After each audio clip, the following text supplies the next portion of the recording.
ya, dalam peristiwa perang Badar.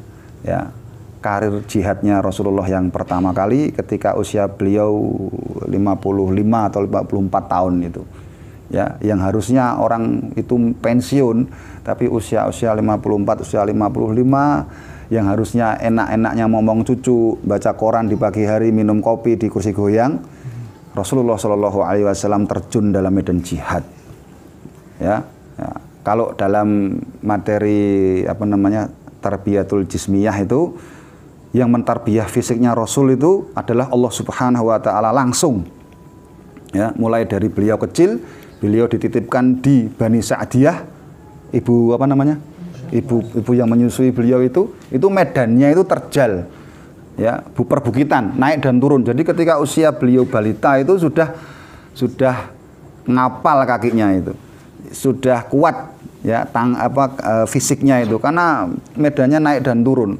Kalau kita kan Simpang 5 di Nehwi, ya datar-datar semua. Kemarin latihan di pavingan saja langsung kakinya pecah-pecah semua ini. Ya, Nabi Muhammad SAW dari balita itu sudah di perbukitan. Terbukti usia 17 atau 16 tahun itu beliau terlibat dalam perang Fijar perang apa itu? Ya, perang antar suku ketika beliau belum diangkat sebagai seorang nabi. Ya, seorang Muhammad muda itu bertugas sebagai apa?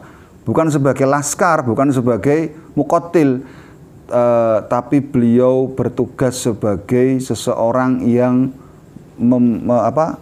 mengangkuti atau membawa busur-busur panah. Ya, jadi paman-pamannya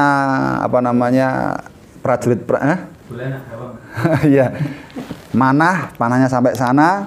Ya, kalau ada yang belum sampai, Rasulullah lari ngambil panahnya untuk stok lagi. Ada panah musuh yang nyampe ke sini dikumpulkan oleh Rasulullah SAW. Itu resikonya lebih ngeri daripada mereka yang pegang bedil, mereka yang pegang anak panah.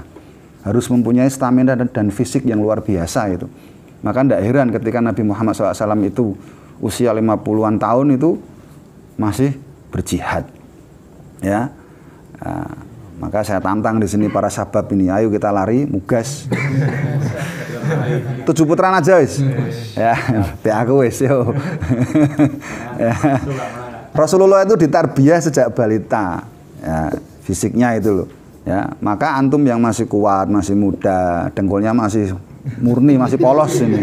Mudeng ya. Enggak di off kita. Masih belum terkontaminasi istilahnya, itu harusnya lebih kuat. Ya, jangan kalah dengan yang sudah hampir 40-an tahun ini. Mungkin seperti itu yang bisa saya share, bisa saya motivasikan sebagai ibroh bagi perjuangan kita semua ini. Ya, kurang lebihnya saya mohon maaf. Semoga bermanfaat. Ala kulli hal kita tutup dengan doa akhir majelis. Subhanakallahumma bihamdika asyhadu an la ilaha illa anta astaghfiruka wa atubu ilaik. Wal afu minkum. Assalamualaikum warahmatullahi taala wabarakatuh.